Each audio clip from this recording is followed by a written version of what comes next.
So this is your smart shore power plug-in. It will be a 30 amp. Male goes out and female goes into the van.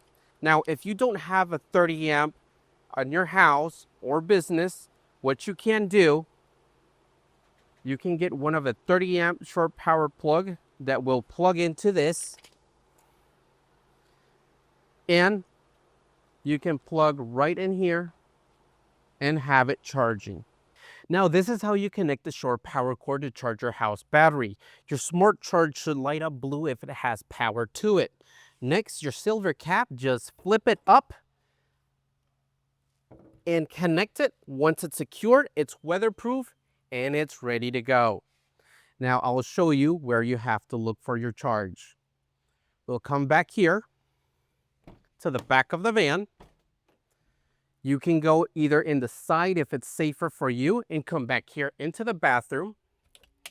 And we're going to check our inverter. Now, if your inverter battery logo, it's charging up like it's doing right here, you're good to go. Just leave your van charging up 12 to 24 hours into your voltage is 13.5 to 14 volts for a full charge.